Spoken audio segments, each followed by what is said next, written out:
Bom, começando a gravação, né? Finalmente voltamos a poder registrar e deixar gravado, né? Enfim. Tá bom, Zé, tá ótimo. Obrigado pela informação.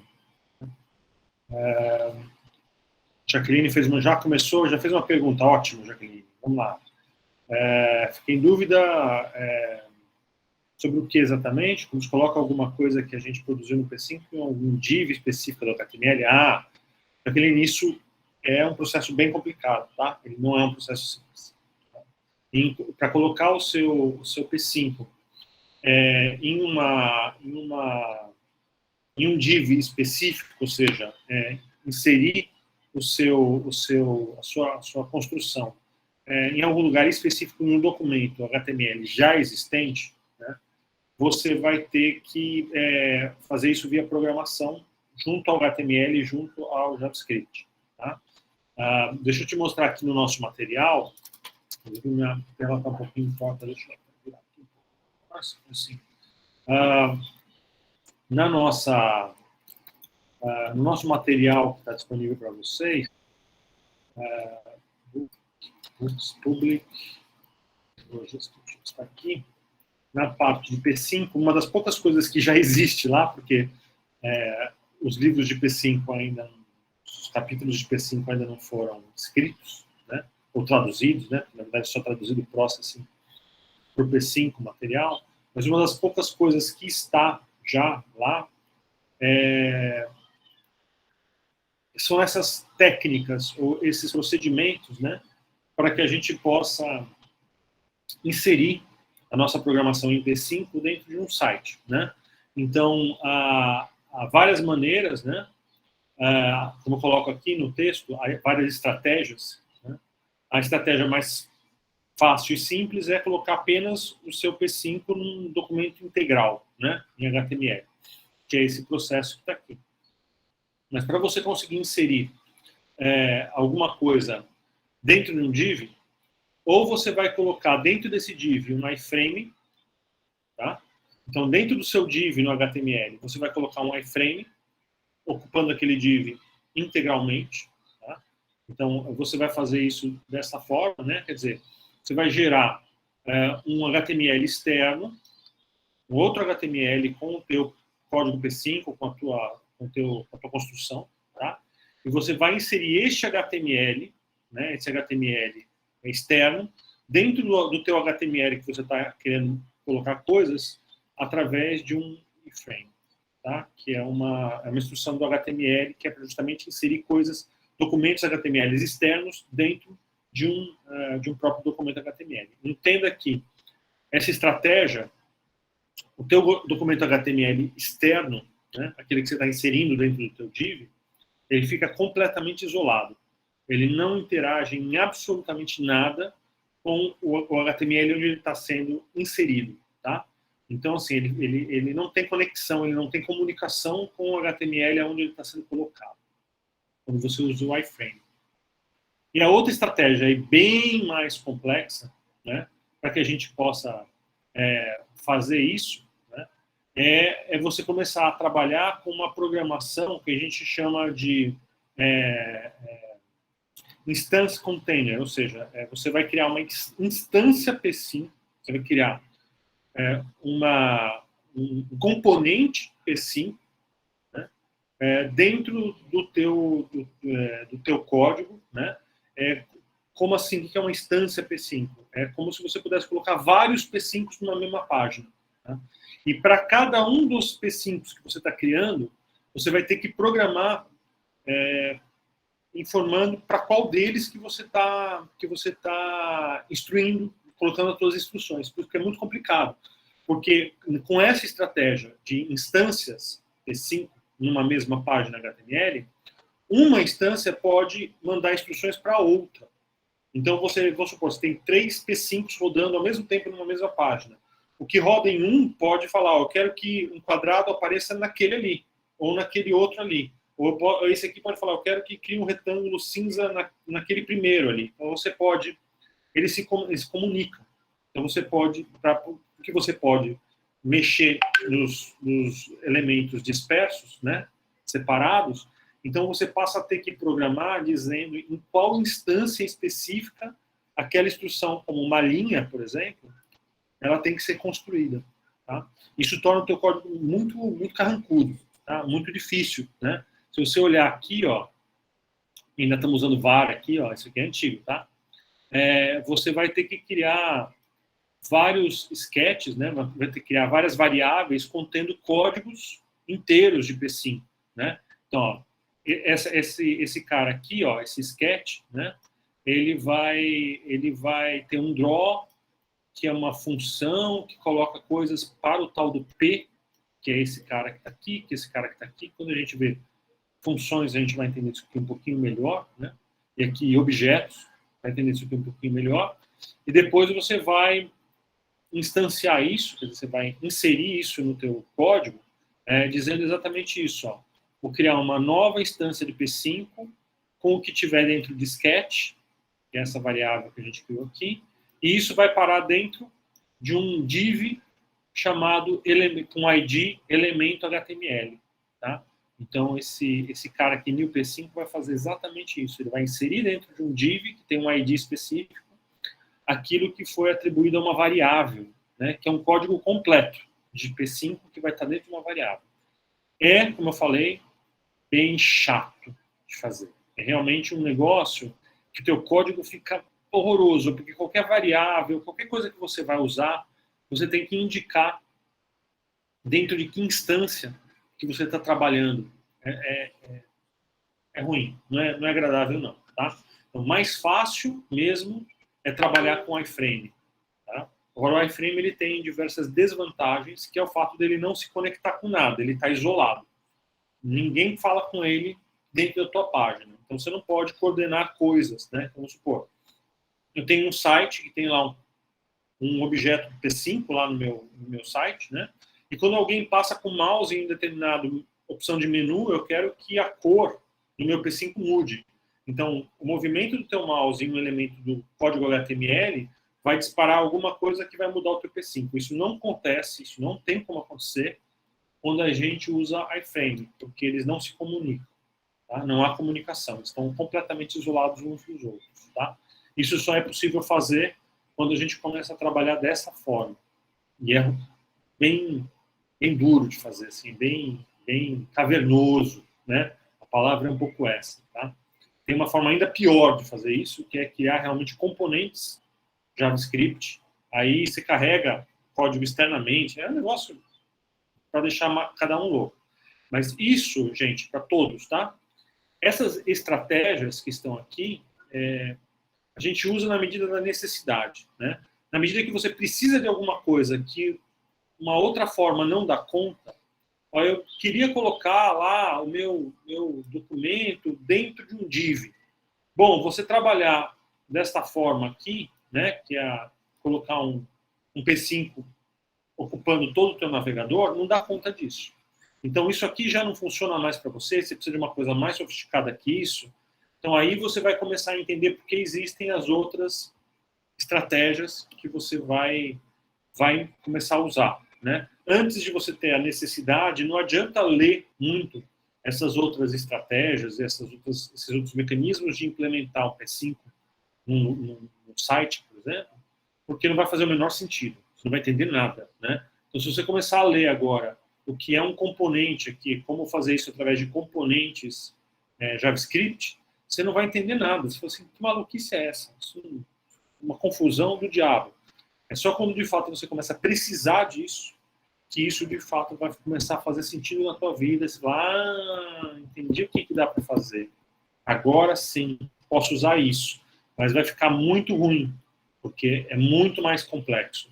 Porque exige um monte de coisas para que a gente comece a fazer uso disso, né? Então, teu código começa a ficar muito sofisticado, seu código começa a ficar muito complexo, difícil de ler, inclusive, né? E você só vai fazer isso porque você realmente precisa, não porque é divertido, porque não é nem um pouco divertido fazer, tá? Então, essas informações, graças a Deus, já estão aqui no nosso material, tá? Então, na página mesmo Na única página realmente que são os primeiros passos, tem algumas outras aqui, mas são das poucas, né? Então, 1, 2, 3, 4 páginas, né? Só tem quatro capítulos aqui no volume de P5, né? Nos primeiros passos você vai encontrar exatamente essa parte de como fazer essas implementações, tá? Está aqui na parte de estratégias. É aqui que você encontra, tá bom? Mas é isso, não é um procedimento simples, não. Então, você não é que você perdeu isso em algum momento. A gente, de fato, não falou a respeito, tá? Porque já é um pouco mais avançado. Não é uma coisa tão imediata, tá bom? Bom, hoje o que a gente vai falar? Tem mais uma pergunta aqui, desculpa, gente. Precisa não chegar a ver 3D? Não, provavelmente não. Não vamos, mas não é muito diferente de 2D, tá? O 3D é só uma questão de você incluir informações de mais um eixo no que você faz. Por exemplo, numa linha, né? Line, ou num retângulo, act, né? Você geralmente dá 2 pares de coordenadas. No caso do retângulo, nem é coordenada. Você dá um valor para x, um valor para y, né? E você dá o tamanho, né? Do retângulo e a altura do retângulo, né? Então, para você começar a trabalhar em 3D, você vai colocar também uma informação de 3 dimensões. O problema do 3D é que para você enxergar o que você está fazendo no 3D, você precisa de câmera, certo? Então, você tem que ter um POV, você tem que ter um point of view, que você também vai posicionar tanto em que lugar no espaço dimensional ele está e qual a direção, né? Qual o vetor de direção que aquela câmera está apontando, né? Então, o 3D sempre vai ter esse problema, que é você precisa de uma câmera para dizer uma origem da câmera para dizer aonde que ela está, através de que ponto de vista ela está enxergando, né, o espaço tridimensional e qual é a direção que ela está apontando, né? E aí, claro, o FOV, né, qual a abertura, enfim, todas essas informações iniciais. Mas, de resto, ele é absolutamente igual, né, a tudo que a gente faz em 2D, né? E você vai ter, claro, instruções para criar volumes, né, para criar tudo que você precisa, né, no 3D. Ainda que você possa criar superfícies, um retângulo, né, uma elipse bidimensionais no espaço 3D, não tem nenhum problema. Tá? Então, o 3D, na verdade, não é muito diferente do 2D. A gente não usa muito, né, porque complica tudo, né? Claro, 3D complica tudo. Tem uma dimensão a mais, complica tudo, né? Tudo que você vai fazer vai ter valores a mais e todos os cálculos que você vai fazer tem que considerar uma dimensão a mais, né? Então, tudo aquilo que você faz em 3D vai ficar, em termos de cálculo mesmo, em termos de processamento, sempre muito maior, muito mais complexo, né? Naturalmente, por ter mais uma dimensão. Não sei se vocês lembram do 2º grau, quando vocês estudaram geometria analítica, né? Que os cálculos para você fazer qualquer coisa não são cálculos básicos, né? Então, você quer fazer, por exemplo, entender qual é o meio de um retângulo dado, né? Tem um retângulo lá, no eixo cartesiano. Você quer saber onde é qual é o centro desse retângulo? O teu cálculo não é um cálculo tão simples assim, porque você vai ter que pegar o tamanho do retângulo, dividir pela metade, somar a distância desse retângulo do ponto zero em x, fazer todo esse procedimento para y, né? Então, para você encontrar o vetor, né, o ponto onde é o centro daquele retângulo, tem todo um cálculo que, tudo bem, são só somas e subtrações, mas ainda assim é um monte de coisa que você vai ter que fazer, certo? Quando você está trabalhando com espaço tridimensional, você vai ter que fazer isso mais uma vez, para x, para y e para z. Então, tudo isso começa a ficar bem mais cheio de coisa para resolver, tá? Então, é só por esse motivo que a gente não trabalha diretamente no 3D. É porque ele só vai adicionar mais complexidade e o importante é você dominar o básico. Se você entende bem o básico, você consegue fazer no 3D. Se você não entender o básico, né, vou botar assim, o 2D, o 3D fica inviável. Tá? Então, é fundamental que a gente entenda o procedimento, os procedimentos, no 3D. No 2D. bidimensional. Se você conseguir lidar bem com bidimensional, aí o 3D é tranquilo. Se não, não tem como fazer, tá bom? Mas vamos lá, vamos seguir. O que a gente vai ver hoje? Hoje a gente vai ver, basicamente, condicionais e loops, ou, em termos mais práticos e objetivos, ifs e fors. Né? São essas duas instruções que estão presentes em 100% das linguagens de programação, exceto o Assembly, que é uma linguagem muito antiga. Né? Então, toda linguagem vai ter essas duas expressões. Na verdade, tem uma terceira aqui, que é o while, que é muito parecido com o for, mas o while ele pode ser um pouco perigoso de usar. Vou explicar por quê. Né? Ele não vai te ameaçar, mas ele pode travar seu computador. Tá? Então, a gente evita, no começo, usar o while. Né?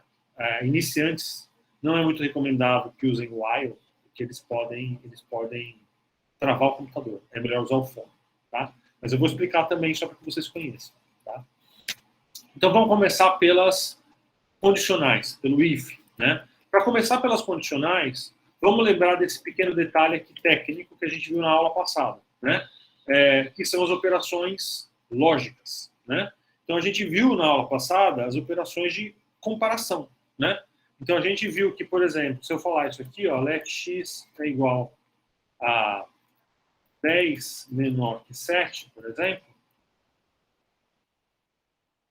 e isso vai gerar uma resposta, isso é uma operação lógica, e ela vai gerar uma resposta que é true, né? Verdadeiro. Por quê? Porque 10 é maior que 7, certo? Se 10 é maior que 7, isso é verdadeiro. Se fosse menor que 7, isso aqui daria falso, né? 10, desculpa, isso aqui é verdadeiro, né? 10 é maior que 7. Estava menor, né? Eu estou lendo aqui, estou nem raciocinando. 10 menor que 7 é falso, pelo amor de Deus, né? Não estou ficando maluco, não. Só algumas coisas que acontecem na cabeça de um professor velho que já está fazendo isso há muito tempo e não está nem mais raciocinando. Né? Então, 10 é maior que 7, isso é true. Né? 10 menor que 7, isso é false. Né? Agora, claro, nós temos as concatenações de operações lógicas. Né? Por exemplo, OR, né? 10 é igual a 10. Oh, que maluquice é essa, professor? Bom, vamos olhar só por aqui, ó, só pelo ponto de vista de um deles. Né? 10 é igual a 10? É uma pergunta. Né? Isso aqui é uma pergunta, é uma comparação. Né? Igual, igual. Sim, 10 é igual a 10. Então isso aqui é true. Tudo bem, é válido. Né? Se eu perguntar 10 é diferente de 10, isso aqui vai ser falso. Isso não é verdadeiro. Né? 10 não é diferente de 10. Então, isso aqui é falso. Né? Quando eu coloco um OR, né? Isso aqui é o operador lógico OR, ou. Né? Ou isso daqui é verdade, ou isso daqui é verdade. Tá? Então a gente pode até escrever isso para ficar bem legível, ou não, dentro de um grande parênteses, dizendo isso aqui tudo é uma única operação. Eu estou querendo saber se isso daqui é verdadeiro ou isso aqui é verdadeiro. Se qualquer uma dessas duas for verdadeira, o resultado disso é verdadeiro. Né? Se uma delas é verdadeira, já tem uma condição verdadeira. Então, se 10 for menor que 7, não é, isso aqui é falso. Ou 10 for igual a 10, isso é verdadeiro. Então, o resultado disso é verdadeiro. Se uma delas for, isso aqui é verdadeiro. Né?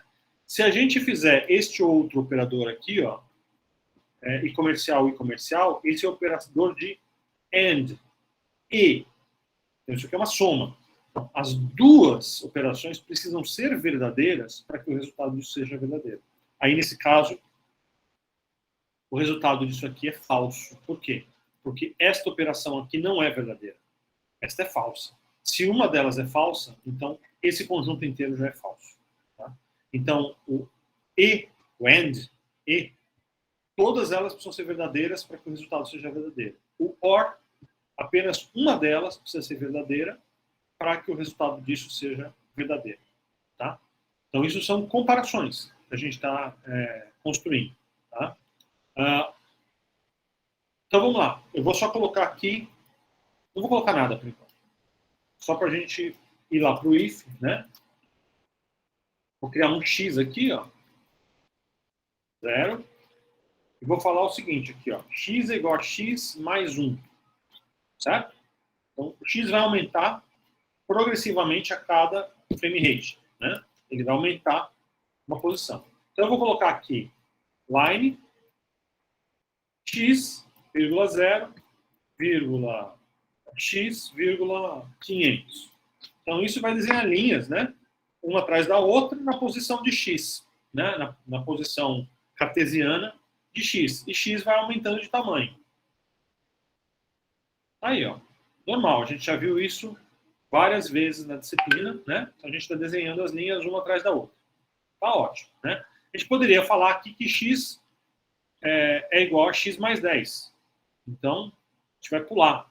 Vai ser bem mais rápido, inclusive. Né? Vamos pular de 10 em 10. Legal. O que é o if? O if é o seguinte. Se x for menor que 200,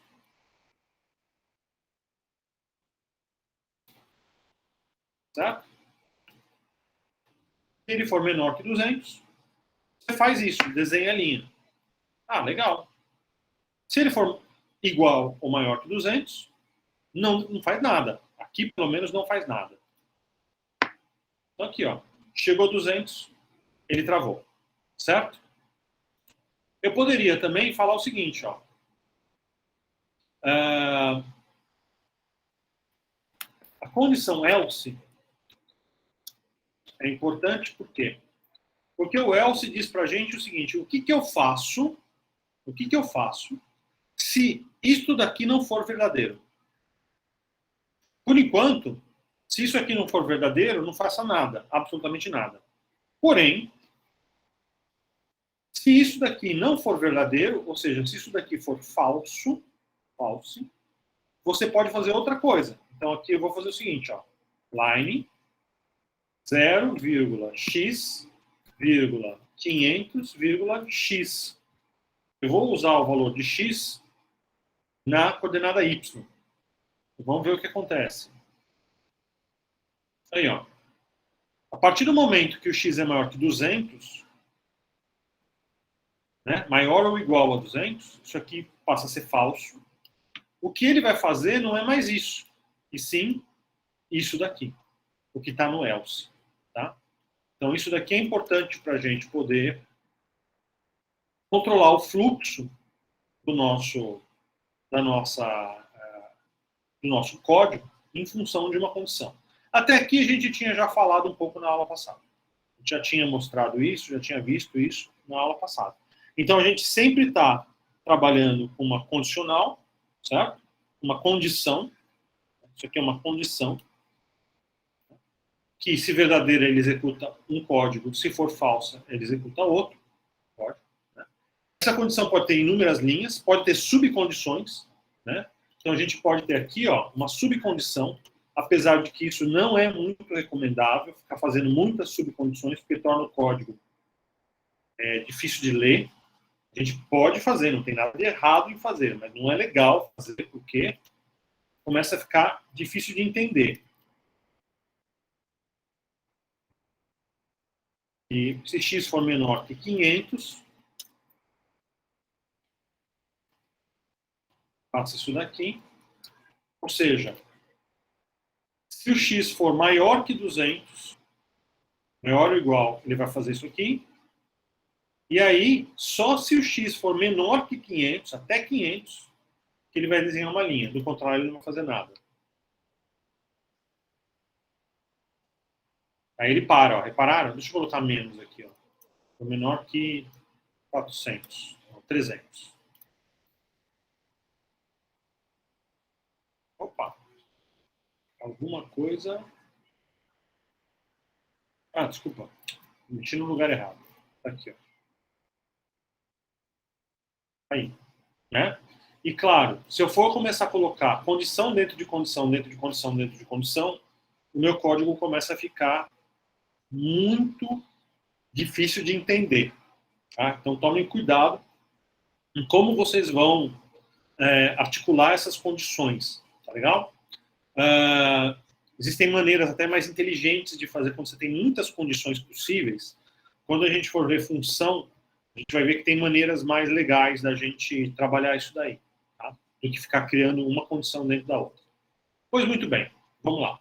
Então isso daqui a gente, né, tô ampliando um pouquinho do que a gente tinha falado na aula passada, né? Então a gente, em vez de fazer isso daqui, né, a gente poderia ter feito o seguinte, né? I comercial X, poderia ter feito o contrário, né? Se X for maior que 300 e X for menor que 400, né? Faça 0 até 500,x. Faça isso daqui, né? Se o X for maior que 300, maior que 200 a gente tinha falado, né? E menor que 400, faz isso daqui. Do contrário, faz x0, x500. Tá? Então, com essa construção aqui, só que ele continuou, né? Eu poderia ter colocado aqui if x maior ou igual a 400, x é igual a 400. Tá? Então, se eu somar aqui mais do que 400 no x, x volta a ser 400. Então, ele não anda mais para frente. Pronto. Né? Na verdade, até andou. Né? Então, a gente pode até fazer isso daqui. Ó. Coloca essa instrução aqui. Ainda assim, andou 1. Tá. Ele deve ter ficado num limbo aqui. Né? Aqui é maior que igual a 399, talvez seja isso, ou 400 e pouco. Tem que fazer as contas, porque ele está pulando de 10 em 10 e não de 1 em 1. Aí eu tenho que ver qual seria o número que seria correto para ele bater ali na lógica. Ainda bateu aqui, talvez 399 mesmo. Eu acho que ele não faria nada. Eu acho que é isso.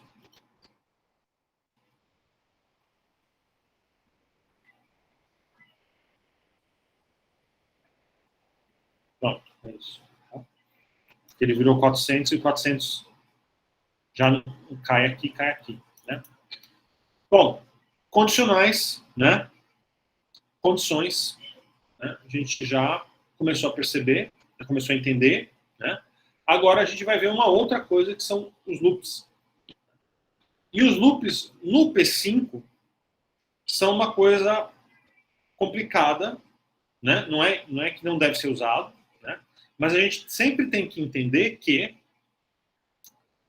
o próprio P5 ele já tem um loop, né? Ele já tem uma coisa que é realizada sistematicamente sem parar, que é o draw. Então, o draw por si só, ele já roda em forma de um loop, em forma de uma coisa que vai se repetindo várias e várias e várias e várias vezes. Tá?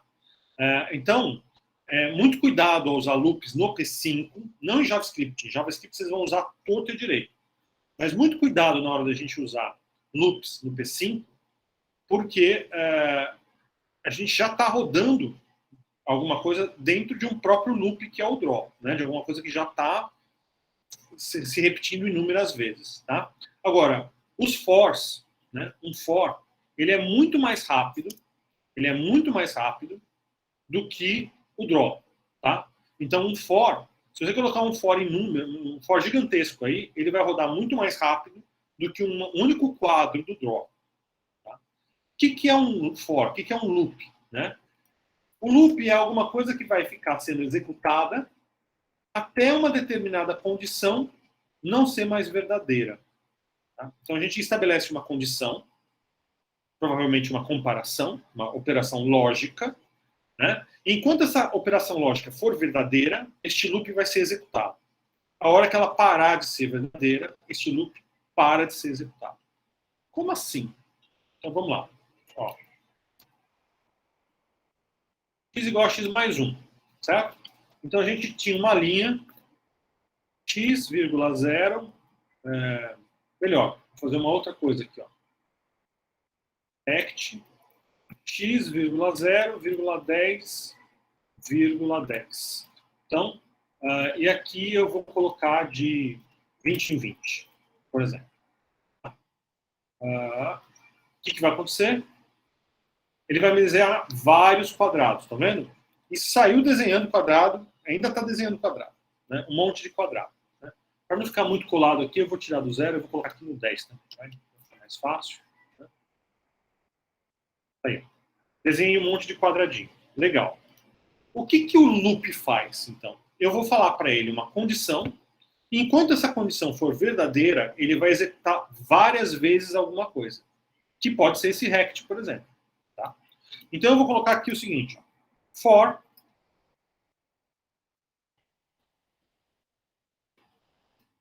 esse é o meu loop, né? Então ele vai realizar o que tiver dentro das chaves, né? Os colchetes ainda, não chaves, eu sempre confundo colchetes. Colchetes ou chaves, não lembro. Também não quero saber, não sei mais essas coisas. Faz tempo que eu vi isso, faz 30 anos que eu vi isso. O que tiver aí dentro do bloco vai ser executado inúmeras vezes. Então, qual é a condição do meu loop? Então, eu vou criar uma variável, let k igual a 0, por exemplo. Essa é a variável que vai controlar, né, o loop, ponto e vírgula. Qual é a condição desta variável de esse loop está sendo executado? Se o k for menor que 500, enquanto o k for menor que 500, este loop continua sendo executado. E o que vai acontecer com k cada vez que esse loop for realizado? Então, k vai ser igual a k mais 20, por exemplo. Tá? Então, vamos ler isso aqui direito. Dentro da condição para o for, existe, primeiro, uma variável de controle que foi atribuída. É o primeiro argumento que a gente tem que colocar aqui. Ponto e vírgula. A condição que precisa ser verdadeira para que o loop continue sendo executado, que nesse caso é a variável de controle ser menor do que o valor 500. Enquanto isso aqui for true, o loop vai continuar rodando. E o que acontece com a variável de controle depois que cada uma dessas iterações do bloco for executada? A variável de controle aumenta em 20, certo? E aí o que eu vou fazer aqui? Ó, eu vou colocar o seguinte, ó, K aqui, tá? Então, o K ele vai pulando de 20 em 20, certo? Então, para cada draw, para cada vez que o draw for realizado, cada frame rate do draw, ele vai, cada frame rate do draw que vem até aqui, né? Ele vai executar várias vezes o que tiver aqui dentro, nesse caso, o rect, né? Então, ele vai executar vários rects. Quantos rects são? Bom, para fazer um cálculo aqui de padaria, né? Se o K vai pular de 20 em 20, né? E ele tem que ser menor que 500, então, no mínimo, vão ser 25 vezes isso aqui executado. Concorda comigo? Acho que é isso, né? 500 dividido por 20 vai dar 25 mesmo? É isso, acho que é isso. Tá? Então, isso aqui vai ser executado 25 vezes a cada vez que o drop for realizado. E o que isso aqui vai fazer? Bom, o K ele está pulando de 20 em 20. Então ele vai desenhar um retângulo. O nosso código original ele desenhava uma linha de retângulo, certo?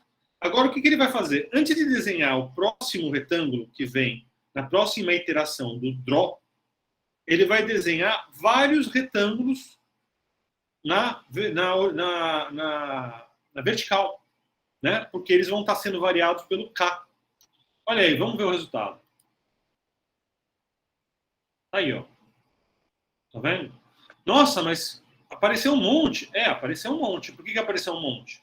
Porque essa primeira coluna, a primeira coluna do nosso código, é a coluna onde o draw está sendo executado pela primeira vez. Em vez dele desenhar apenas um retângulo, ele vai desenhar 25 retângulos. Né? E a diferença de um retângulo para outro é que a linha onde esse retângulo começa, ó, coordenada y, onde esse retângulo começa, está sendo variada pelo K. Se eu colocasse aqui 0, eu ia desenhar 25 vezes o retângulo no mesmo lugar. E aí ia fazer só uma linha mesmo. Aí, ó. Só uma linha mesmo. Certo? Eu poderia também virar aqui, ó, e falar o seguinte, ó. Color, fill.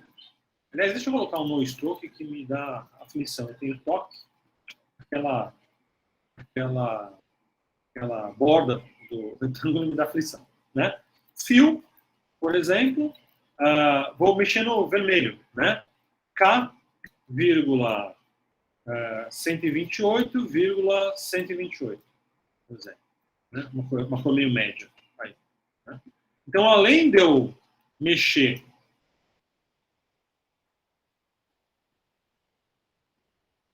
na posição, né? Eu também estou mexendo aqui na cor, por exemplo, de cada um deles. Reparem que todas as colunas têm exatamente a mesma graduação. Começam na mesma cor e terminam na mesma cor. Por quê? Porque a cada vez que eu rodar o draw, o K vai começar em 0 e vai até 500. Certo? Então, sempre vai ser a mesma situação. Então, o que acontece? O for, ele serve para quê? Ele serve para a gente realizar procedimentos sistemáticos. Né? Vamos lá. Vamos pensar o seguinte. Como é que seria o meu código se não fosse com for? Seria mais ou menos isso daqui, ó. Act x,0, 10,10, certo? Mais do que isso, como eu estava mexendo com a cor, né? Tem criança chorando. Eu reescrevo, é muito fácil, não se preocupem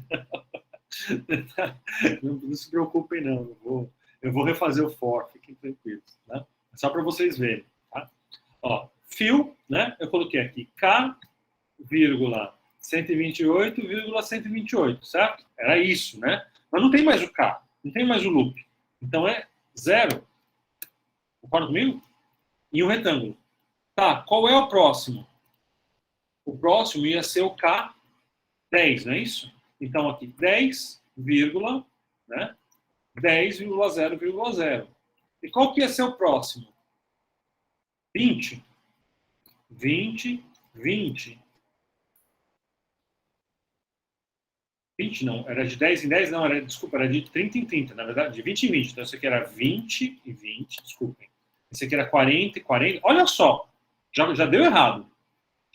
Só de colocar algumas linhas, eu já fiz bobagem. Né? Aqui ia ser 60. 60. Bom, eu não preciso dizer que eu vou ter que escrever isso aqui na mão 25 vezes. Né? Eu vou vir aqui, né? 80, 100, certo? Então, eu vou ter que escrever isso 25 vezes. A chance de eu fazer alguma bobagem é grande, porque eu posso pular alguma coisa, né?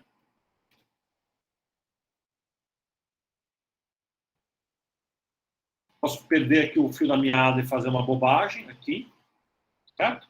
Vou parar por enquanto. Não tô longe, ó, tô em 160. Vai até 500, hein?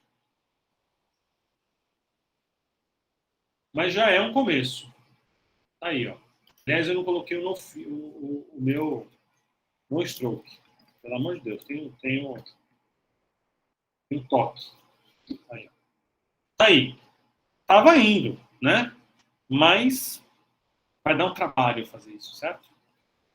Imaginem que eu fiz os 25. Fiz os 25 caras aqui. Enchi isso aqui de coisa e fiz os 25, um por um. Aí eu me dei conta, putz, ele está colado aqui, ó, na linha aqui em cima. Eu não queria ele colado, eu queria que ele começasse no 10 já, não no 0. Ah, ele tem que começar no 10? Tá bom, então aqui é 10, 10. Aqui não é 20, é 30, 30. Aqui não é 40, é 50, 50. Aqui não é 60, é 70, 70. 25 vezes. Até você fazer uma bobagem, estraçalhar tudo o que você fez e não conseguir mais encontrar o problema. Não preciso dizer que isso não faz o menor sentido. Não faz sentido na programação você ter trabalho braçal para fazer uma coisa que é sistemática. Concorda comigo? Não faz nenhum sentido trabalhar dessa maneira braçal, certo? A computação ela existe para a gente não trabalhar de maneira braçal. Uma coisa é eu fazer cada um desses retângulos com uma coisa completamente diferente do outro, né? Especificamente, ó, quero um retângulo aqui, outro ali, e fazer. Tudo bem, isso é uma coisa. Outra coisa completamente diferente é você ter um raciocínio sistemático aonde você vai trabalhar de maneira braçal. Isso não faz nenhum sentido. Opa, então vamos lá. Com for, voltando ao for, né? Como tem que ser feito. Então eu preciso de um for, um loop, que vai escrever os 25 retângulos para mim. Eu não vou escrever isso manualmente um por um. O for vai fazer isso para mim, né? Então aqui, let k igual a 0, k menor que 500, k igual a k mais 10, mais 20, né? Desculpa, 20. Aí sim, aqui, ó, retângulo, né? Na posição de x, que vai variar a cada draw, vai aumentar a cada draw. Começando na posição de k, que vai variar a cada nova iteração do for, 10,10. Ah, também tinha cor. Beleza. Fio, K,128. Deixa eu colocar um pouquinho melhor aqui. 200,200. Fica um pouquinho mais claro. Tá? Aqui. Aí ele vai fazer os 25 para mim. Eu não vou ficar me matando para fazer isso. Putz, não era para começar aqui, ó, no 0, colado. Lembrei, não era para colocar no colado, era para começar aqui, ó. Era para já começar um pouquinho afastado da borda. Pô, não tem problema. Ela começa em 10. Já inicia em 10, não em 0. Pronto. Já alterei. Já resolvi tudo. Não preciso ficar redigitando nada. Ah, não era em 10. O K tem que começar no meio da tela, sei lá, um pouco mais embaixo, 50. Não tem problema. Já alterei. Já alterei para todos. Eu não vou ficar me matando para fazer esse tipo de coisa. Tá? Quer ver mais? Ó, olha como isso aqui é bacana. X é igual a X mais 70. Tá aqui, ó. Legal. Criei uma coisa bem espaçada, né? O K é igual ao K mais 70. Bacana, né? Começando no 50 já. E aí eu vou fazer o seguinte, ó. Random, um valor aleatório, 255 e random 60. Aliás, eu vou até fazer o seguinte, ó. Tamanho igual a 0. Tamanho é igual a random 60. Ele vai, a cada iteração, gerar um tamanho novo, né? Tamanho. Professor, o senhor colocou 6 no tamanho. Obrigado. 60. Olha aí o que vai acontecer agora. O que está acontecendo aqui? A cada iteração do for, são vários fors um atrás do outro, certo? Ele está gerando um tamanho diferente. Então, cada quadrado vai vir com um tamanho completamente diferente, né? É um quadrado porque eu estou usando a mesma variável aqui. Se eu tivesse não usado essa variável, eu tivesse feito isso daqui, ó. Tamanho e tamanho, o valor em x e y deles seriam diferentes, né? Seriam todos diferentes. Então, não iam ser quadrados, iam ser retângulos. E cada retângulo uma coisa completamente diferente da outra. Né? Olha aí. Também é legal. Também dá para pensar nesses termos. Né? Mas cada iteração, em cada iteração do meu for, tá vendo? Eu pulei de 70 pontos em 70 pontos no Y, no eixo Y, para cada linha, certo? E eu mudei a cor de maneira aleatória, né? E eu mudei aqui. Todos eles vão pulando de 70 em 70. 70 em 70. Só que o tamanho de cada um, só Deus sabe, né? Podemos também variar aqui, ó.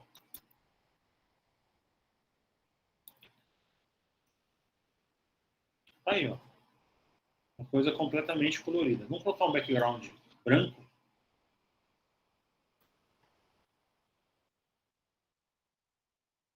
Tá aí, ó. Tá vendo? Então, é um mesamento extremamente sistemático, porém, cada caso é um caso, né? Por que do número de parênteses depois do random? Tá, deixa eu explicar, isso é legal, tá? Vamos lá. No JavaScript, quando a gente vai trabalhar com números aleatórios, tá? A gente usa isso daqui, ó, match random. Tá? Isso aqui é uma instrução do JavaScript, nativa. Não é do Processing, não é do P5, é do JavaScript. Essa instrução aqui, ela gera um número aleatório de 0 a 1. Não é de 0 a 100, de 0 a 200 ou de 0 a 500. É de 0 a 1, sempre. E daí, se você quer um número aleatório de 0 a 100, você multiplica isso daqui por 100. Se você quer um número aleatório de 0 a 5.000, você multiplica isso daqui por 5.000. Tá? Então, para você obter um número aleatório de 0 a 5.000, você vai fazer isso daqui em JavaScript. Isso aqui é nativo do JavaScript. O Processing tem uma coisa mais prática para nós, né? Então, o Processing, ele tem uma instrução random, né, que gera um número aleatório, e entre os parênteses, assim como outras coisas que a gente vai ver, como, por exemplo, o line, né, ou o rect, que recebe valores entre parênteses, isso é uma função, você delimita na função random do Processing, e, portanto, do P5, de quanto a quanto você quer que esse valor varie. Então, em vez de fazer isso daqui, ó, de multiplicar por 60, como eu faria normalmente no JavaScript, tá? O Processing nos dá, o P5 e o Processing nos dão uma instrução mais simples, chamada random, que você coloca o valor limite da tua aleatoriedade. Então, você pode virar aqui e falar random 1. Vai de 0 a 1. Com qualquer valor, qualquer fração de 0 a 1. Você pode falar random 5.000. Vai ser qualquer fração entre 0 e 5.000. Tá? Então, é para isso que a gente usa esses valores no random. Né? É só uma maneira... Só o Processing e o P5 vão te dar. Isso não existe naturalmente no JavaScript. No JavaScript, você vai ter que escrever dessa maneira mesmo. Ou vai construir uma função para fazer a tua vida ficar mais fácil. Tá? Mas... isso é muito, muito mais prático, né? Essa instrução random do P5 e do Processing, ela é muito mais prática, tá? Então, claro, se eu manter isso aqui desse jeito, vai dar uma meleca aqui, né? Olha o que vai acontecer. Por quê? Porque o valor de X aí, do tamanho, né? O widget, né? Tá variando até 5.000. Mas eu poderia fazer uma coisa assim, por exemplo. Em vez de 60, 100. Em vez de 60, 100. E, gente, aqui é 255, porque o canal é até 255, 0,255, né? Eu poderia ter variado menos. Por exemplo, de 0 a 128. Então, vai ficar com cores mais escuras, por exemplo. Tá? Obrigatoriamente mais escuras, porque não vai passar de 128 no canal. Tá? Olha aí, ó. Agora os quadrados estão ficando maiores do que o espaçamento entre cada um deles, né? Mas tudo bem, não tem nenhum problema. Os quadrados não, que são retângulos, né? Fica uma coisa, uma passando por cima da outra. Também pode ser um resultado estético interessante. Que mais? Como é que eu faço, por exemplo, para só ter valores altos, cores claras, bem claras? Então vamos lá. Eu posso variar 128 aqui, estão vendo? Vai de 0 a 128, mais 100. Ou seja, no mínimo vai começar em 100. Vai ser de 100 até 228, por exemplo. Né? Aqui, ó, vou colocar aqui também.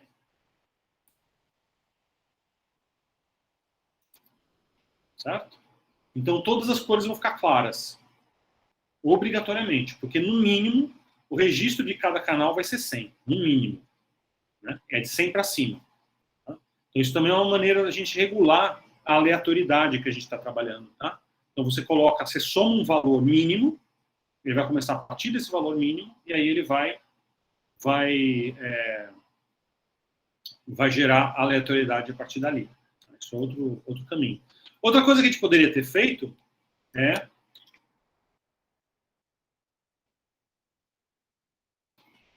aqui falar o seguinte, ó.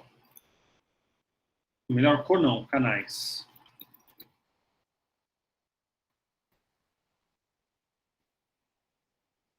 Tá? E aí o que eu vou fazer aqui, ó? Eu vou colocar o mesmo valor de canal para R, para G e para B. O que vai resultar isso aqui? Escala de cinza. Se o R, o G e o B são iguais, é escala de cinza. Tá aí.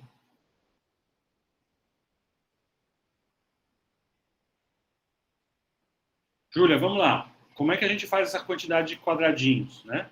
É por causa do for. É um loop.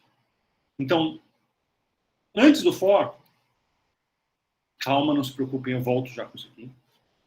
Antes do for, né, eu desenhava apenas uma linha, né, uma horizontal de quadrado. Por quê? Porque no meu draw, eu estava pulando o valor de x. O x ia aumentando. Isso continua acontecendo. O meu x vai aumentando de 70 em 70. Né? E se eu desenhar um retângulo aqui, certo? Ele vai desenhar um monte de retângulo. Na verdade, eu tenho que colocar cor, né?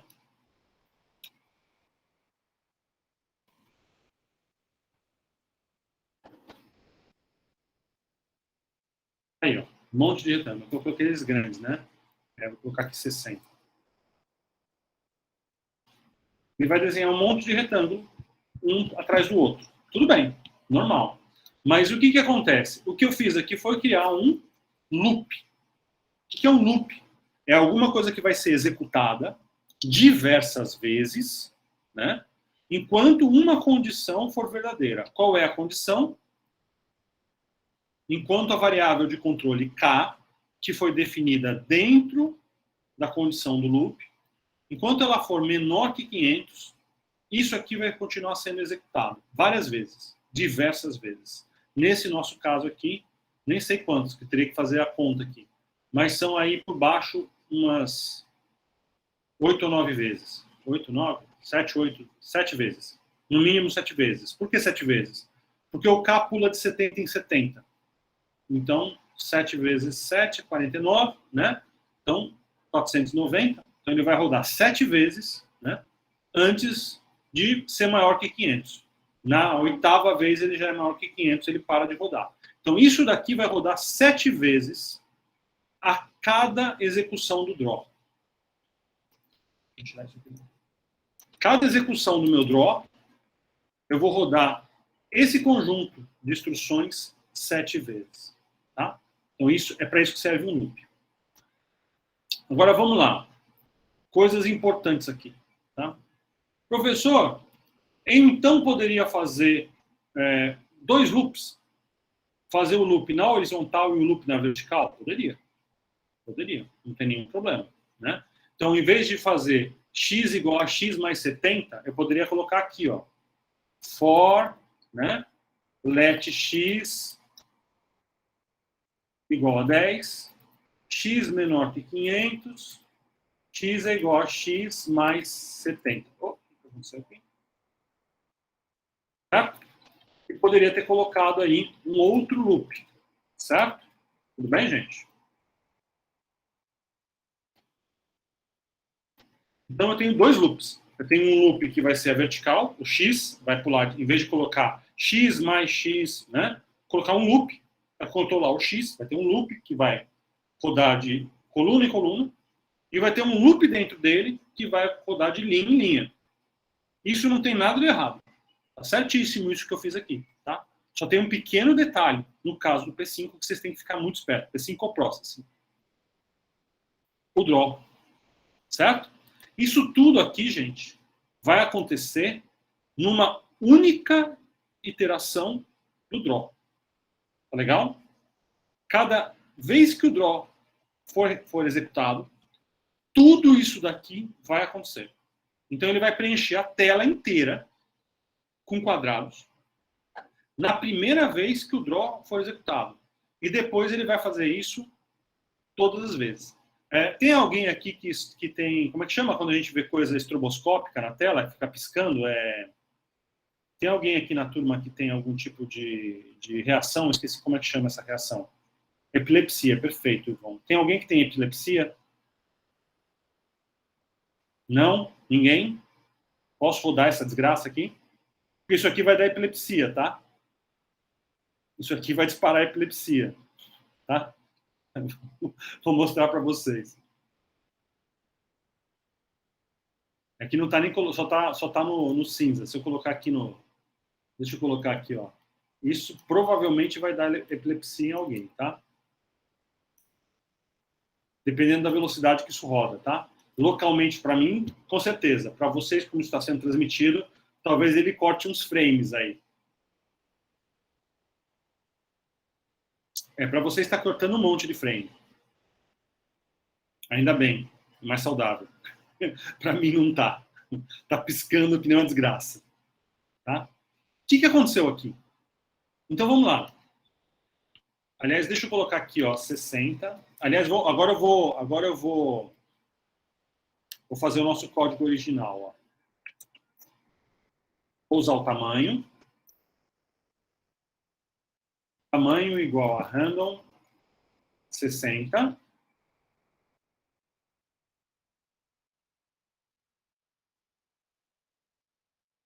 Ele fica quadrado, né? E menor que o espaço. Aí. E eu vou fazer o seguinte, ó, em vez de começar aqui no 50, eu vou começar no 10, tá? Para a gente ficar mais uniformezinho. Tem o toque, não adianta. Tá? Vamos lá, o que está acontecendo aqui? Vamos entender. Para cada vez que draw for rodar, então, é a cada frame rate, né? E a gente pode estar com um frame rate de 120, 200, 4 por segundo, sei lá. Tá? Cada vez que acontecer, então ele vai rodar esses dois loops aqui, ó, esse e esse. Esses dois loops vão rodar inteiros, completos. Então vamos começar por aqui, pelo x. X começa em 10, o valor de x é 10. Certo? Está aqui. Enquanto o valor de x é 10, ele vai rodar tudo isso daqui, ó. Ele vai rodar o que tiver dentro dele, certo? O que está dentro deste loop, né, do x, controlado pelo x? Um outro loop. Esse outro loop, que é o loop controlado pelo k, então ele vai rodar, o k começa em 10 e ele vai rodar enquanto o k for menor que 500. Ou seja, ele vai rodar aí, como a gente falou, umas 7 vezes, né? Imagina se a gente tivesse uma coisa menor. Então, imagina só, se eu tiver aqui 20, né? E aqui, vou colocar o tamanho, vou fixar o tamanho em 10. Tá? Ou seja, vai ter muito mais quadrado desenhado, certo?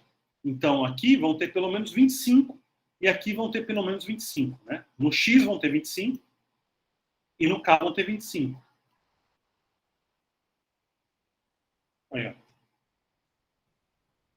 Tá? Então, de novo, vocês aí não estão sofrendo de epilepsia, eu tô, né? Tô quase, né? Vocês estão com tudo lentinho aí. O meu tá piscando que é esquizofrênico, tá? Então, vamos lá.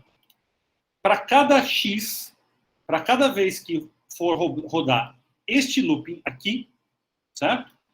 Este loop aqui vai rodar 25 vezes. Então, significa o quê? Dizer que esta instrução ela vai rodar 25 vezes, controladas pelo K, 25 vezes multiplicadas por 25 vezes, controladas pelo X. Isso é um frame. Isso é um único frame do draw. Então, o draw vai fazer aí 25 vezes 25, quanto é que dá? Deixa eu fazer as contas aqui, alguém sabe? Cabeça? 25 vezes 25, eu não lembro. 625. Então, vão ser... Isso aqui vai rodar 625 vezes a cada vez que o draw for executado. Né? De novo, dá para escrever 625 vezes isso na mão? Olha, se você quiser ficar se você quiser ficar sofrendo, dá, né? Até dá, né? Mas não é racional. Diga, Larissa. Professor, eu comecei a fazer uma coisa parecida, só que eu fiz do jeito difícil. Eu acho que fiz umas 10 vezes e já deu muito trabalho. Eu tô tentando fazer chover. Eu desenhei uma nuvenzinha e coloquei os pingos para cair. Aí, no caso, eu só usei condicional para dizer, tipo, se a bolinha começar a cair, chegar até certo tamanho, ela voltar para o tamanho inicial e cair de novo. Só que eu queria que tivesse... Eu queria... A pergunta é essa. Eu queria que tivessem mais pingos. E que um pingo não precisasse chegar até o final para o outro cair. Aí eu acho que é mais ou menos o que você está ensinando, mas não estou conseguindo ver como eu faria isso. Vamos fazer? Quer fazer? Vamos fazer, gente? Ó, eu vou salvar esse código. Vou salvar isso aqui para vocês, tá? Para todo mundo ter. Aqui.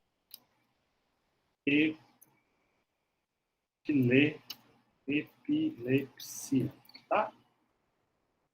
Exercícios com foco. Aí. Tá? Então, vocês acham aí esse fácil. Vamos fazer isso que a Larissa estava comentando, né? Eu vou criar um novo aqui.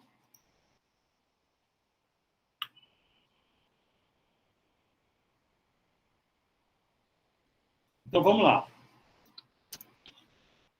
deixar isso aqui, isso aqui. Bom, se eu quero que um pingo caia, por exemplo, né? Então, como é que vai ser esse pingo caindo? Vou criar aqui um valor, que é a posição do pingo em Y, certo? Vamos começar com o básico, né? Aí eu vou colocar aqui, ó, o pingo, eu vou usar o pingo como se fosse um círculo, né? Então, elipse, primeiro, né? No stroke. E aqui eu vou fazer o pingo ser branco, pode ser, por enquanto? Então, background 0, de noite, né? E fill 255, que o pingo é branco. Então, como é que eu vou fazer o pingo, né? Elipse. Vou colocar ele no meio da tela, 250, né? Não sei se minha tela tem 500, mas tudo bem, vou colocar um pouquinho deslocado. No valor de Y, né? E essa circunferência vai ter, sei lá, por enquanto, né? 10,10. E aí eu vou falar o seguinte, o Y é igual a Y mais 10. Vai pular de 10 em 10. Bom, eu vou fazer várias circunferências, né? Caindo aí. Legal. Bacana. 10 está pouco. Vou colocar aqui 30. Aí, ó. 30 é muito. Vou colocar aqui 20. Tá? Por exemplo. Só que eu não quero que fique o rastro, né? Eu quero que ele apague, certo? Então, background 0, apago a tela e redesenho. O que vai acontecer? Vai cair. Foi muito rápido. Vamos fazer mais devagar. Então, de 10 em 10. Vamos ver. Também continua um pouco rápido. Então, vamos colocar aqui de 3 em 3. Esse é o meu pingo. Ele está caindo. Legal. Bacana, por enquanto. Vou fazer o seguinte. Vou fazer esse pingo aumentar de tamanho, aos pouquinhos também. Então, vamos lá. Let t é igual a 10. E o tamanho dele é 10, inicialmente. Então, se eu colocar t aqui, não vai mudar em absolutamente nada o que eu fiz. Vai continuar igual. Certo? Só que eu posso virar e falar assim, ó, o t é igual a t mais 1. Então, o t vai aumentando um pouquinho também. Opa, foi demais. Então, o que a gente faz? T igual a t mais 0,1. Está aumentando. Legal, aumentou um pouquinho. Tá ótimo. Por enquanto me parece legal. Maravilha. Tudo bem. O que eu quero fazer?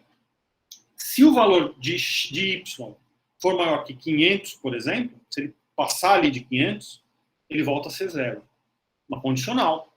Um C. Se alguma coisa, faça aquilo. Então, if y maior que 500, y é igual a zero. Perfeito. Uma condição. Vamos ver? Só que o pingo continua aumentando, hein? Uma hora ele vai ficar gigante. Então não pode ser apenas isso. Então é o seguinte, se o y for 0, o t vai ser 10, que é a condição inicial do meu t também. Então agora ele não vai ficar mais aumentando. Ele vai começar em 10 e vai aumentar, começar em 10 e vai aumentar, começar em 10 e vai aumentar. Legal. Por enquanto, perfeito. O que eu quero fazer agora? Eu quero fazer vários desses. Eu não quero fazer um único desses. Eu quero fazer vários. Então vamos fazer vários. Como é que a gente vai fazer vários? Fazendo várias elipses? Não. Né? Eu não vou escrever isso aqui 200 vezes. Não faz o menor sentido. Então o que eu vou fazer? Eu vou criar um for. For let x é igual a 0, x menor que 500, x é igual a x mais 10.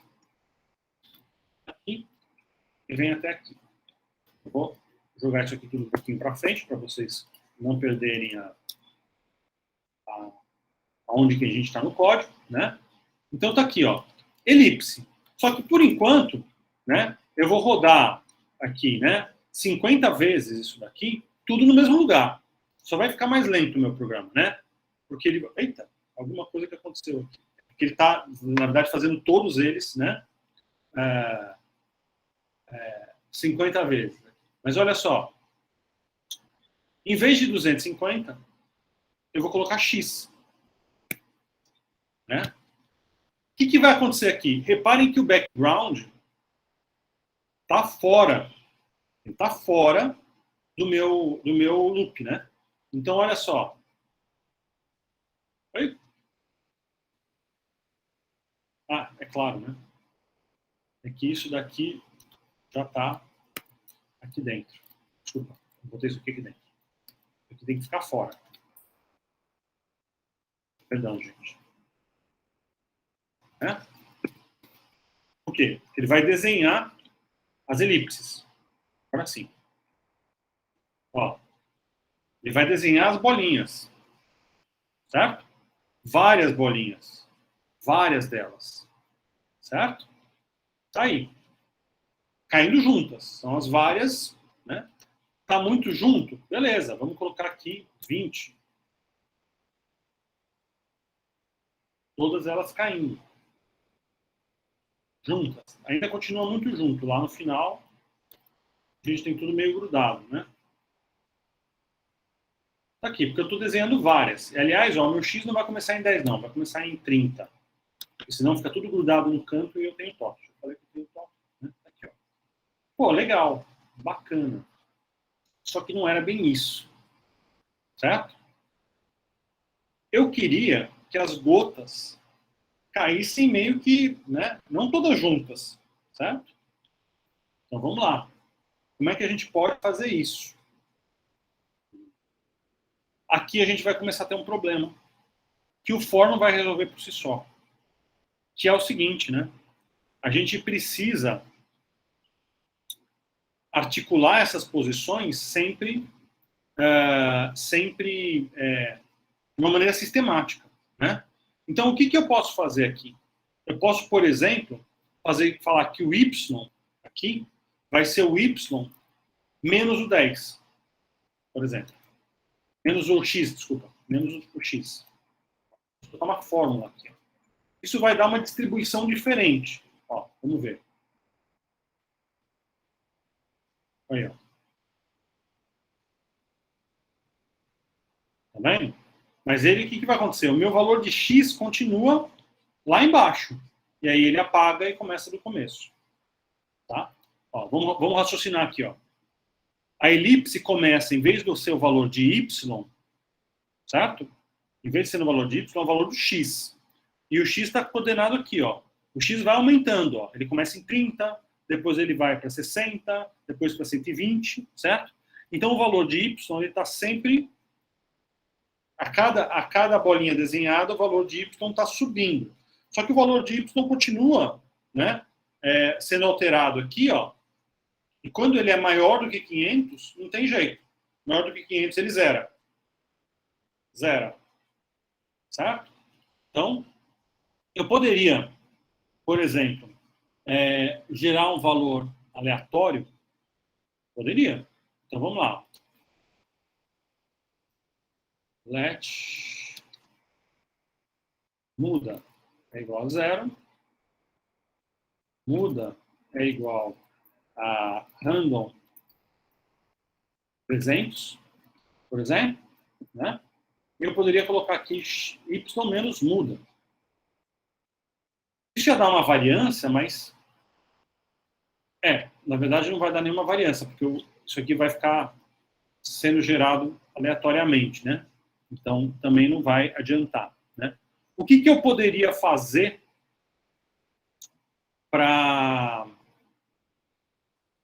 tornar isso um pouco menos... vamos colocar aqui, menos x.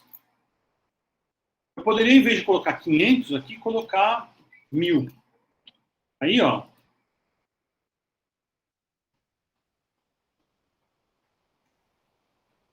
Vai descer. E aí uma hora vai começar de novo, né? Porque ele passou dos 500. Se minha tela for maior, ó, vou deixar minha tela maior. Pra vocês verem. Tá? O meu canvas vai até 500. Eu vou colocar 500 para ficar claro aqui, senão não...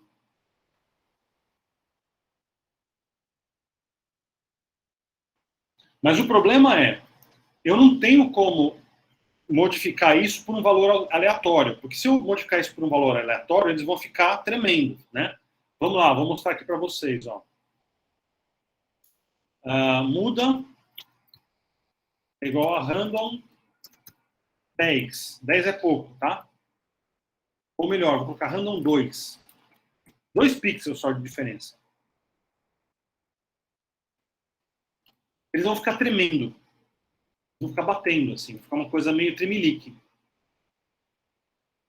Né? Aqui talvez vocês não consigam ver. Mas deixa eu colocar aqui, peraí. Mais do que isso. 10, por exemplo. Eles ficam se mexendo, assim, porque, na verdade, 10 é um valor muito pequeno, né? E aí eles ficam piscando nessas diferenças de 10. Tá? Poderia colocar isso daqui, menos o valor, por exemplo, de x, que vai crescendo, né? Aí. Agora, o que dá para fazer também é o seguinte, vamos lá. É desvincular isso aqui do valor de x. Desvincular isso aqui do valor de x. Então, vamos lá. K é igual a 30. K é menor que 500. K é igual a K mais 30. Só que eu vou continuar usando x.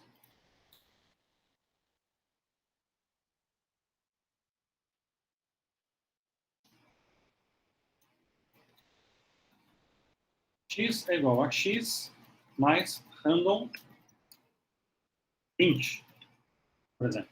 Não entendi nada. Então vamos lá. O loop que eu estava usando antes era um loop coordenado a partir de K. De X. X ia aumentando e ele ia desenhando as bolinhas, certo? Nesse X, nesse X, nesse X, nesse X, nesse X. Nesse X, nesse X, nesse X, nesse X. Depois eu passei a subtrair o valor de X, ele começou a fazer isso aqui. X, X, X, X, X. Né? E aí cada quadro ia fazendo esses desenhos, ia descendo, certo? Uma coisa meio nesse sentido. Agora eu estou falando o seguinte, o valor de x, ele é somado ao valor anterior com uma proporção aleatória. Então, ele pode somar muito e ele pode somar pouco. Muito, pouco, pouco, pouco, muito. Então, os valores de x vão mudando. E como eles vão mudando, eles não vão ser mais uniformes, os y também, como eles também estão coordenados pelo x, também vão ser desiguais. Aqui deu um verdadeiro pau. Não sei por que, né, isso aconteceu. Vamos fazer o seguinte, x igual a 10. Começar com x igual a 10 aqui, ó, toda vez. Acho que talvez seja isso. Alguma coisa que eu fiz errada aqui.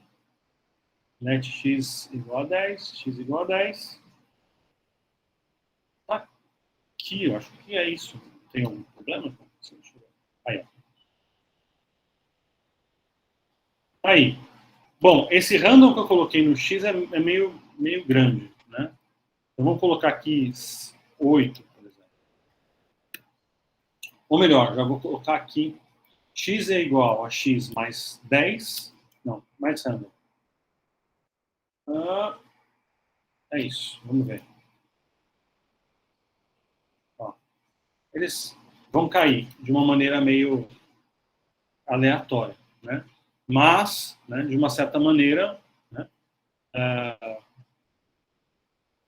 até que não fica tão estranho. Fica um pouco estranho. Não, fica um pouco estranho.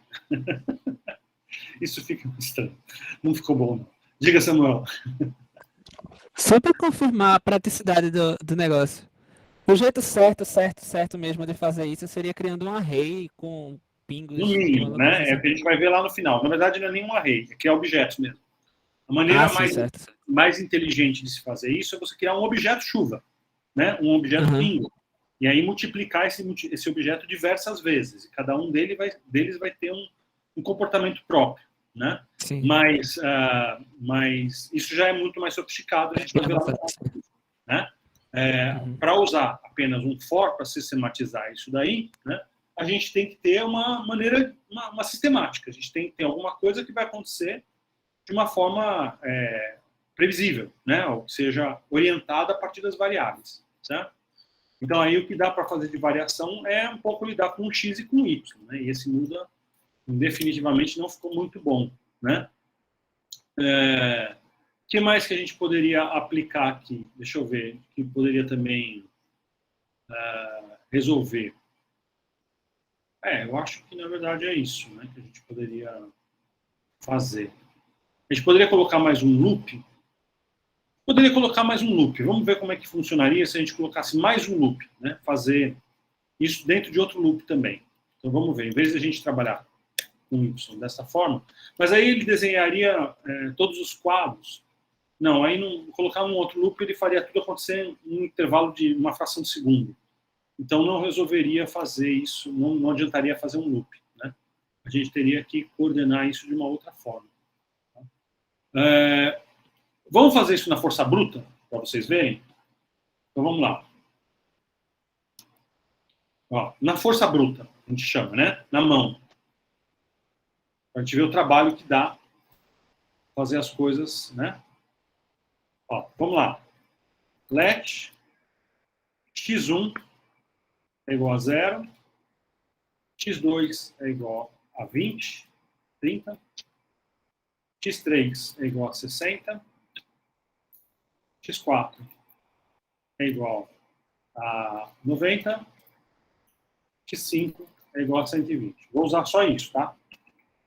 Let y1 é igual a 0, let y2 é igual a 50, let y3 é igual a 10, let y4 é igual a 25, let y5 é igual a 40.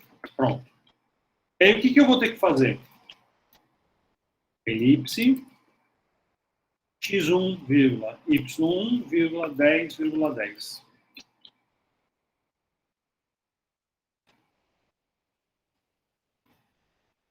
x2, y2, x3, y3, x4,y4, x5,y5.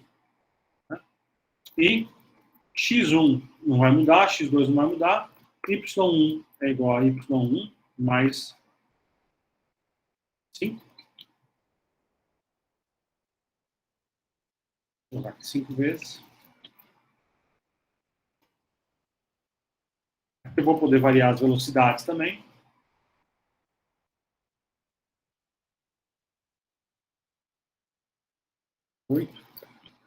y5 mais y5 é igual a 6, por exemplo. E aí eu vou ter que colocar todas as condicionantes. If y1 maior que 500, y1 é igual a 0. Né?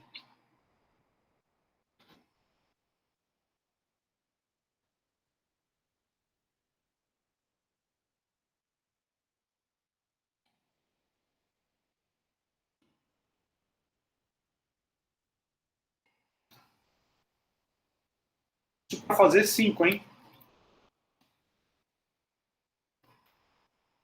Imagina que, vamos lá. E não dei o background aqui no começo, né? Isso é para fazer 5. Imagine para fazer 50.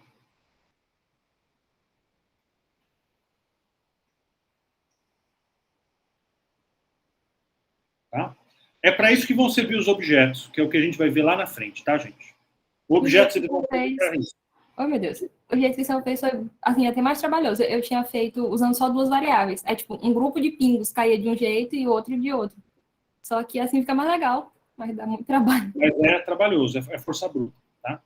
Então, vamos lá. Só para a gente já falar um pouco a respeito, mas a gente ainda não vai ver. Existe um negócio chamado programação orientada a objeto. O que é uma programação orientada a objeto? A gente vai fazer o projeto, a gente vai fazer a programação de um único pingo. Um único. Tem um cara chamado pingo. Esse pingo ele vai cair numa velocidade x, ele vai ter um tamanho y, ele vai ter uma posição inicial de x tal, ele vai ter uma posição inicial de y tal. É isso. E aí você vai fazer cópias deste objeto pingo com valores iniciais, tamanhos e velocidades diferentes. Tá? Isso é a programação orientada a objeto. Então você vai fazer várias cópias deste objeto e cada um deles vai cair sozinho.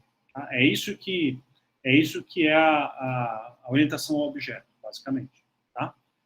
Mas isso é muito mais sofisticado, a gente já tem que dominar algumas outras coisas antes de trabalhar com isso. Tá? Isso aqui é um processo muito braçal, né? E você fala assim, mas professor, tem uma sistematização aqui. Não dá para fazer um loop com isso? Veja bem, dá para fazer um loop, mas não dá para individualizar no loop o caso a caso. Né? Esse caso a caso não dá para individualizar. Né? Se a gente poderia colocar um monte de condição de if, sei lá. Né? Então vamos lá, vou fazer um for e colocar um monte de if para a gente ver agora. Em vez de fazer isso, né? Vou colocar aqui let x igual a 0, 10 para começar, né? Aí eu vou colocar aqui o for. For let y, minto, né? Y aqui. Let x é igual a 10, x menor que 500, x é igual a x mais 20. Tá legal. Vamos lá. Vou fazer aqui elipse na posição de x, na posição de y, certo? 10,10. Isso vai fazer com que eles fiquem todos parados aqui. E aí eu vou colocar aqui y é igual a y mais 1. 1 não. 5 pode ser um pouquinho mais rápido. If y maior que 500, y é igual a 0. Tá. Isso vai fazer com que eles andem, todos juntos. Perfeito. Agora eu posso colocar um monte de if aqui, que vai virar um trabalho braçal infernal igual, né? If x é menor que 20, né? Que 20, não, que 20, por exemplo. Eu vou falar que o y é o y mais 40, mais 30, mais 40. If x maior que 20 e x menor que 40, vou colocar aqui que é 60. Se o x maior que 40 e menor que 60, quer dizer, eu vou ter que fazer um monte de condição aqui, né? Sei lá, 10. Vai virar um inferno igual.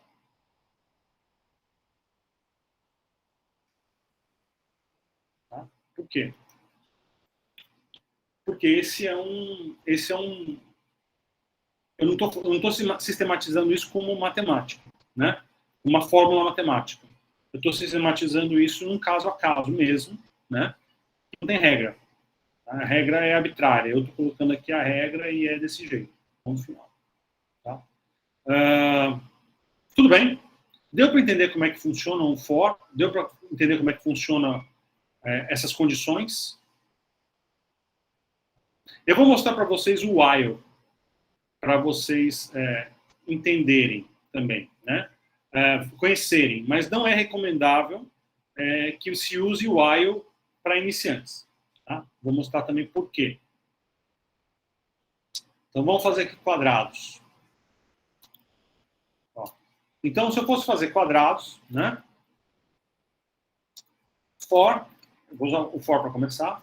Let k, o let x é igual a 0, x menor que 500, x é igual a x mais 1. Mais 1 não, mais 20. Elipse não, rect, x, y, 10,10. Está aqui, né? Eu vou fazer um monte de quadrado na tela. Ops, espera aí que eu tenho que fazer o y, né? É isso? Só que eu estou escrevendo as linhas, tá? Faz diferença. Y é igual a y mais 20. Vai crescer para baixo. Tudo bem. Aí. Fiz um monte. Nesse. Por que ele está começando no... Sei lá. Tá, tudo bem. Não tem problema. Tá aqui. Construir. Como é que eu faria isso com o while? A instrução while. Ela é um pouco diferente da instrução for. Tá? Muito pouco diferente. O while ele funciona assim, ó. O while, apenas a condição realize isso. Então, enquanto x for menor que 500, realize o que tiver aqui. Então, ele não declara qual é a variável de controle. Ele não declara o que acontece com a variável de controle ao término da instrução. Aqui que começa o problema do while. Ele é mais flexível, porque você pode usar qualquer variável, não apenas uma variável de controle, qualquer variável, para controlar o loop. Então, se você quiser controlar usar o y para controlar o loop, você usa. Você coloca aqui y igual a tal coisa, ou y menor que tal coisa. Certo? E ele também não fala o que vai acontecer com essa variável de controle. É você que tem que manualmente colocar dentro do loop. Tá? Se eu rodar isso aqui agora, do jeito que está, trava meu computador. Por quê? Porque o x nunca vai ser menor que 500. Vamos lembrar que esse x aqui, ó, ele só existe aqui dentro. Tá vendo? Escopo. Lembra da história do escopo? Esse x ele só existe aqui dentro, esse cara aqui. Ó, que eu declarei aqui. Ele não existe para fora. Então, o x sempre vai ser menor que 500. Então, esse loop nunca vai terminar. Ele é um loop infinito. Se ele é um loop infinito, meu computador trava. enquanto esse loop não terminar, o P5 não solta o osso, não larga o osso. Ou seja, meu computador vai tentar ficar preso nesse loop infinitamente até eu desligar o computador. Tá? Por isso que o while é perigoso. Né? Então, o que a gente tem que fazer quando a gente vai usar o while? Primeiro, você vai ter que declarar a variável. Né? A variável de controle. Let x é igual a 10. Tá? Tem que declarar em algum lugar. Enquanto x for menor que 500, você vai executar o que está aqui. X é igual a x mais 20. Se eu não colocar isso daqui, ou seja, se o valor de x não crescer, ele nunca vai deixar de ser menor que 500. E aí, isso aqui vai ficar preso infinitamente e vai travar meu computador. Tá? Então, agora sim, rect x, y, 10,10. Agora não tem problema nenhum.